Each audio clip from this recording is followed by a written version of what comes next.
வணக்கம். All India radio Chennai.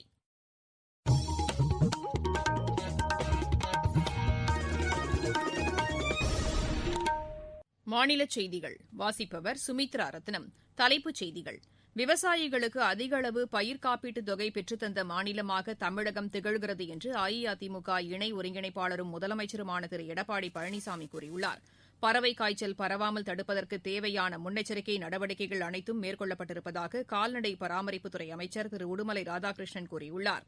கோவிட்-19க்கான தடுப்பூசி 18 வயதிற்கு மேற்பட்டவர்களுக்கு மட்டுமே செலுத்தப்படும் என்று தமிழக அரசு தெரிவித்துள்ளது.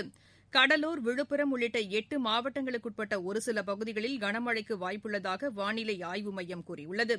ஆஸ்திரேலியாவுக்கு எதிராக நாளை தொடங்கவுள்ள 3வது டெஸ்ட் கிரிக்கெட் போட்டிக்கான அணியில் ரோஹித் சர்மா மற்றும் சைனி இடம்பெற்றுள்ளனர்.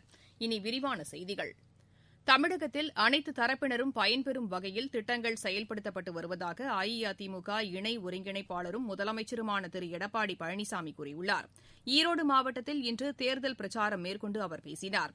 விவசாயிகளின் நலனுக்காக இந்த மாவட்டத்தில் மட்டும் 7 தடுப்பணைகள் 80 கோடி ரூபாய் செலவில் கட்ட நடவடிக்கை எடுக்கப்பட்டுள்ளதாகவும் அவர் தெரிவித்தார். நாட்டிலேயே அதிக அளவாக கடந்த 4 ஆண்டுகளில் 9400 கோடி ரூபாய் பயிர் காப்பீட்டுத் தொகையை தமிழக அரசு விவசாயிகளுக்கு பெற்றுத் தந்துள்ளதாகவும் அவர் கூறினார். அஇஅதிமுக அரசுக்கு எதிராக தவறான குற்றச்சாட்டுகளை திமுக தெரிவித்து வருவதாகவும் திரு எடப்பாடி பழனிசாமி தெரிவித்தார். விவசாயிகள், மகளிர், மாணவர்களின் நலனுக்காக நிறைவேற்றப்பட்ட திட்டங்களையும் முதலமைச்சர் பட்டியலிட்டார்.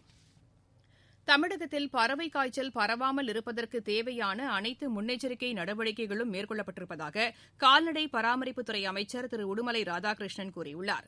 கோவை மாவட்டத்திற்குட்பட்ட பல்வேறு பகுதிகளில் பொங்கல் பரிசு தொகுப்பினை பயனாளிகளுக்கு வழங்கிய பின்னர் செய்தியாளர்களிடம் அவர் பேசினார். மாநிலம் முழுவதும் 26 இடங்களில் சோதனைச் சாவடிகள் அமைக்கப்பட்டு வாகனங்களை கால்நடை பராமரிப்புத்துறையின் மருத்துவக் குழுக்கள் கண்காணித்து வருவதாக அமைச்சர் தெரிவித்தார். வாகனங்கள் கிருமி நாசினி தெளிக்கப்பட்ட பின்னரே தமிழகத்திற்குள் அனுமதிக்கப்படுவதாகவும் அவர் கூறினார். இதன் காரணமாக பறவை காய்ச்சல் தமிழகத்தில் பரவுவதற்கான வாய்ப்பு குறைவு என்றும் திரு உடுமலை ராதாகிருஷ்ணன் தெரிவித்தார். திருமண நிதியுதவி திட்டத்தின் கீழ் இதுவரை 13 லட்சத்திற்கும் மேற்பட்ட மகளிர் பயனடைந்துள்ளதாக சமூக நலத்துறை அமைச்சர் திருமதி சரோஜா கூறியுள்ளார். நாமக்கல் மாவட்டத்திற்குட்பட்ட பல்வேறு பகுதிகளில் மாநில அரசின் நலத்திட்ட உதவிகளை பயனாளிகளுக்கு வழங்கி அவர் பேசினார். தாலிக்கு தங்கம் திட்டத்தின் கீழ் 728 கோடி ரூபாய் மதிப்பிலான தங்கம் கொள்முதல் செய்யப்பட்டு பொங்கல் பண்டிகை முதல் பயனாளிகளுக்கு வழங்கப்படும் என்றும் அமைச்சர் தெரிவித்தார். அரசு கல்வியியல் கல்லூரிகளில் முதுநிலை பட்டப்படிப்புக்கான விண்ணப்பங்களை நாளை முதல் இணையதளம் வாயிலாக பதிவு செய்து கொள்ளலாம் என்று உயர்கல்வித்துறை அமைச்சர் திரு கே.பி. அன்பழகன் கூறியுள்ளார். இன்று வெளியிட்டுள்ள அறிக்கையில் இதனை தெரிவித்துள்ள அவர், வரும் 13ஆம் தேதி விண்ணப்பங்களை பதிவு செய்து கொள்ளலாம் என்றும் குறிப்பிட்டுள்ளார். கோவிட்-19 பரவலை கட்டுப்படுத்துவதற்காக அமைக்கப்பட்ட நிபுணர் குழுவின் பரிந்துரை அடிப்படையிலேயே தளர்வுகள் வழங்கப்பட்டு வருவதாக மீன்வளத்துறை அமைச்சர் திரு ஜெயக்குமார் கூறியுள்ளார். இன்று சென்னையில் செய்தியாளர்களிடம் பேசிய அவர், திரையரங்குகள் 100% இருக்கைகளுடன் செயல்பட அனுமதி அளிக்கப்பட்டதும் இதன் அடிப்படையில்தான் என்று கூறினார். இதற்கிடையே திரையரங்குகளுக்கு வழங்கப்பட்ட இந்த அனுமதியை தமிழக அரசு திரும்பப் பெற வேண்டும் என்று மத்திய அரசு அறிவுறுத்தியுள்ளது.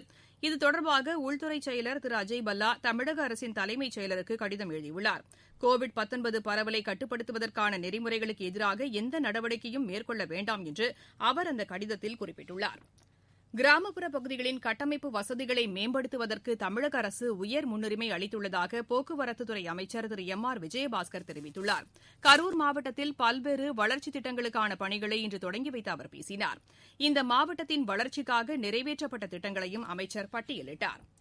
தமிழக தலைமை தேர்தல் அதிகாரி திரு சத்யபிரதா சாஹூ மாவட்ட ஆட்சியர்களுடன் காணொலி காட்சி வாயிலாக நாளை ஆலோசனை நடத்தவுள்ளார்.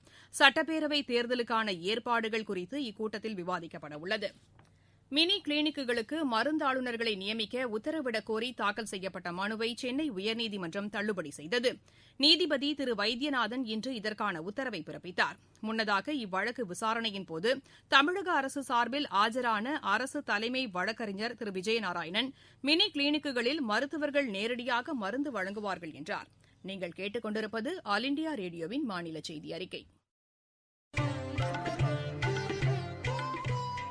கோவிட்-19ற்கு எதிரான போரில் நமக்கான 3 கவசங்கள். முகக்கவசம் அணிவோம், தனிநபர் இடைவெளியை கடைபிடிப்போம், கை மற்றும் முக சுத்தம் பராமரிப்போம். விவசாயிகளின் நலன்களை பாதுகாப்பதில் மத்திய அரசு உறுதியுடன் இருப்பதாக வேளாண் துறை அமைச்சர் திரு நரேந்திரசிங் தோமர் கூறியுள்ளார். செய்தி நிறுவனம் ஒன்றுக்கு அளித்த பேட்டியில் இதனை தெரிவித்துள்ள அவர், விவசாயிகளின் நலனை கருத்தில் கொண்டே வேளாண் சட்டங்கள் கொண்டுவரப்பட்டிருப்பதாக தெரிவித்தார். வேளாண் சட்டங்களை ஆதரிக்கும் விவசாயிகளையும் எதிர்க்கும் விவசாயிகளையும் தொடர்ந்து சந்தித்து வருவதாகவும் அவர் கூறினார்.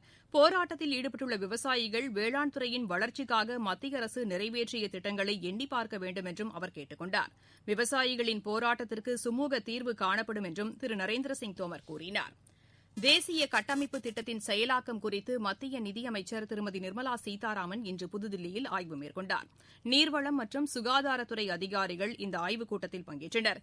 இவ்விரு துறைகளின் கட்டமைப்பு திட்டத்தின் செயலாக்கம் குறித்து இக்கூட்டத்தில் விரிவாக விவாதிக்கப்பட்டதாக எமது செய்தியாளர் தெரிவிக்கிறார். கோவிட்-19 பரவல் தொடர்ந்து கட்டுக்குள் உள்ளதாக மத்திய சுகாதாரத்துறை அமைச்சர் டாக்டர் ஹர்ஷ்வர்தன் கூறியுள்ளார். சமூக வலைதளத்தில் இதனை பதிவு செய்துள்ள அவர், இந்த நோய் தொற்றினால் பாதிக்கப்பட்டு தற்போது சிகிச்சை பெற்று வருவோரின் எண்ணிக்கை 2.19% குறைந்துள்ளதாக குறிப்பிட்டுள்ளார். இந்த நோய் தொற்றினால் ஏற்படும் உயிரிழப்புகளும் கடந்த 12 நாட்களாக 300க்கும் குறைவாகவே உள்ளது என்றும் டாக்டர் ஹர்ஷ்வர்தன் கூறியுள்ளார். உருமாறிய கோவிட் தொற்றினால் பாதிக்கப்பட்டவர்களின் எண்ணிக்கை 71ஆக அதிகரித்துள்ளது என்றும் அவர் தெரிவித்துள்ளார். தமிழகத்திலும் கோவிட்-19 பரவல் கட்டுக்குள் உள்ளது. இந்த நோய் தொற்று இன்று 811 பேருக்கு உறுதி செய்யப்பட்டதாகவும் 943 பேர் குணமடைந்ததாகவும் மாநில அரசின் செய்திக்குறிப்பு தெரிவிக்கிறது. கோவிட்-19 தடுப்பு மருந்து செலுத்துவதற்கான ஒத்திகை மாநிலம் முழுவதும் நாளை மறுநாள் நடைபெறவுள்ளதாக மக்கள் நல்வாழ்வுத்துறை முதன்மைச் செயலர் டாக்டர் ராதாகிருஷ்ணன் கூறியுள்ளார். இன்று சென்னையில் செய்தியாளர்களிடம் பேசுகையில் அவர் இவ்வாறு கூறினார். முதலமைச்சர் இந்த தடுப்பூசி சம்பந்தமாக அனைத்து ஏற்பாடுகளும் போர்க்கால அடிப்படையில் எந்த சுணக்கமின்றி செய்ய சொல்லி அனைத்து மாவட்ட ஆட்சியர்களும் அவங்க மாவட்டத்தில் அவங்களோட ஏற்பாடு பண்ணிட்டு இருக்காங்க. எப்படி நம்ம 5 மாவட்டத்தில் 17 சைட்டில் ஒத்திகை பார்த்தோமோ, வரும் 8ஆம் தேதி அனைத்து மாவட்டங்களையும் இந்த ஒத்திகை நிகழ்ச்சி நடைபெறும். First priority is for these kind of health care workers. அதுக்கடுத்து ஃப்ரண்ட்லைன் ஒர்க்கர்ஸ்.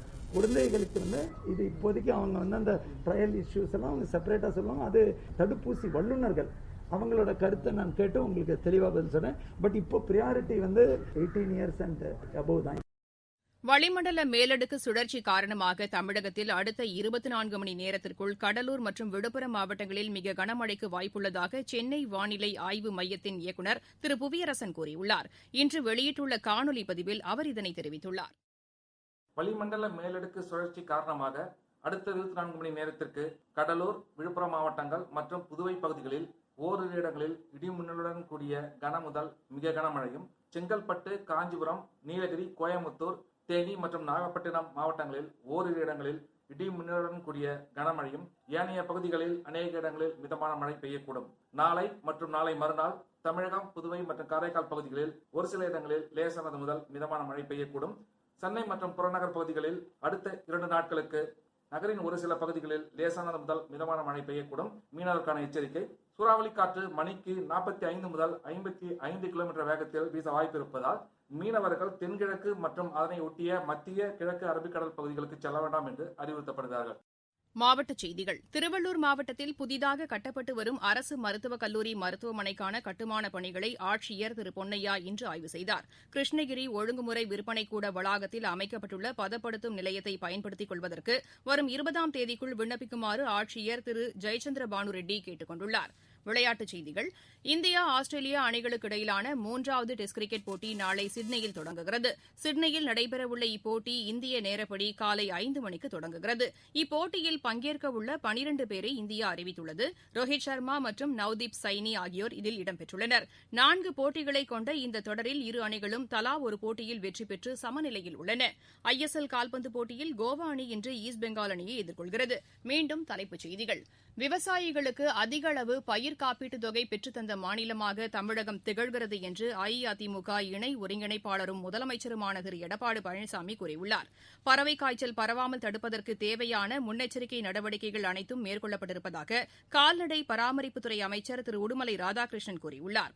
கோவிட்-19க்கான தடுப்பூசி 18 வயதிற்கு மேற்பட்டவர்களுக்கு மட்டுமே செலுத்தப்படும் என்று தமிழக அரசு தெரிவித்துள்ளது. கடலூர், விழுப்புரம் உள்ளிட்ட 8 மாவட்டங்களுக்குட்பட்ட ஒரு சில பகுதிகளில் கனமழைக்கு வாய்ப்புள்ளதாக வானிலை ஆய்வு மையம் கூறியுள்ளது. ஆஸ்திரேலியாவுக்கு எதிராக நாளை தொடங்கவுள்ள 3வது டெஸ்ட் கிரிக்கெட் போட்டிக்கான அணியில் ரோஹித் சர்மா மற்றும் சைனி இடம்பெற்றுள்ளனர். இத்துடன் இந்த செய்தியறிக்கை நிறைவடைந்தது. எமது செய்திகளை உடனுக்குடன் AAR_News_சென்னை என்ற டுவிட்டர் பக்கத்திலும், செய்தி தொகுப்புகளை all India radio news Chennai என்ற யூடியூப் சேனலிலும் அறிந்து கொள்ளலாம்.